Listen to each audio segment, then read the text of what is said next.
Hi, I'm Jason Taylor, and this is my video presentation for our part 6 of our interpersonal communication and conflict management assignment. The case that I chose to talk about for this assignment was an article that I had submitted earlier in the year. It's an article out of Arlington, Virginia, where officers were dispatched um, to an area for there were four people who were arrested. They were causing chaos at an Arlington business, um, and obviously drunk. The article says early one Sunday morning. Um, Basically, what happened when police arrived, the one suspect that was yelling and using profanities and acting aggressive towards the staff and stuff there at the business. The police went to arrest them. One of the officers did. During the whole process, this person's friends um, started harassing the officer, yelling at them, grabbing their vest. Um, just they actually even swung at the officer.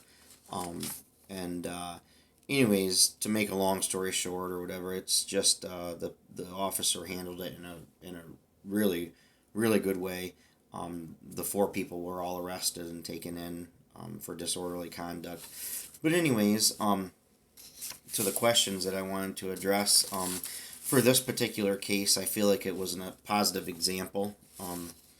The officer held their composure and they maintain control of the of a very difficult and a dangerous situation.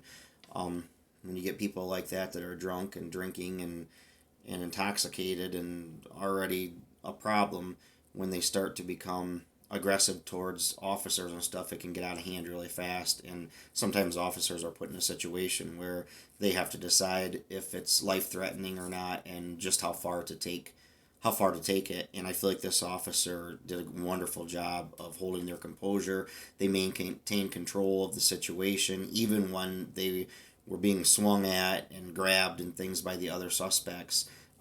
Like I said, it could have got out of hand really, really fast and really bad, but the officer maintained control and showed a positive example of what can be done. Um, the officer's conduct allowed them to manage the situation and to let it not get out of hand. Like I said, to where anyone was injured or killed. Um, they they just did a fantastic job, in my opinion. Um, the officer's conduct reduced any safety risks because they didn't allow their personal feelings to interfere with their job that they had to do. It would be easy to be in a situation like that and somebody's pushing you and shoving you and things like that, to let your personal feelings well up and to allow that to take over and take control. And this officer did not. They maintained their professional and were professional and did their job to a T, and no one was hurt or killed in the process of it. Um, they realized that they were in control and they managed an already tense situation very well. Um, Based on the situation, I would imitate the officer's calm and cool approach to it. Um, like I said, they could have took it personal. The attack on them, they could have become irate. They could have tasered the suspects or even pulled out their handgun, and especially if they felt like their life was being threatened or anything. But according to the article, and granted, obviously none of us were there, but according to the newspaper article, it didn't appear that any of that had taken place. That the officer was able to control the situation and take care of things without anybody being hurt. Um, as far as things that I would recommend avoiding that the officer did, I really can't think of anything in this situation. I think they did everything to a T. The thing that I would definitely say is that you would want to avoid is letting your personal feelings get in the way, um, to allow yourself to become like the suspects and get irate and ready to fight.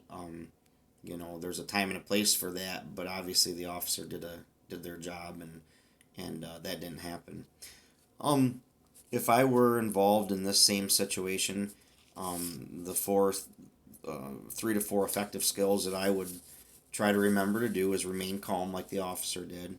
I would repeat the orders that I wanted the offenders to follow, the suspects to follow. I would just keep repeating them so that they, hopefully, maybe it would sink in or they would hear that, and I would be clear and concise in my orders and what I expected. I would use a commanding voice, but a non threatening voice, and definitely not one that prompted fighting or anything like that, threats or anything like that. And then I think fourth, you'd want to use proper body language to alleviate, an already tense situation.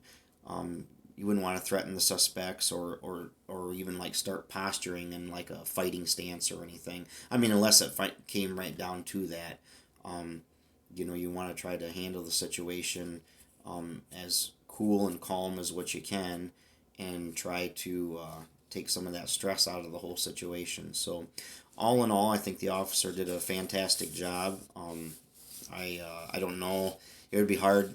It would be hard to maintain self control in a situation like that, especially when you have people grabbing onto you and swinging at you and stuff. But I think the officer did a fantastic job, and I was really impressed with the article, and I thought they did a great job. So that's my presentation. I hope you enjoyed it. Thank you.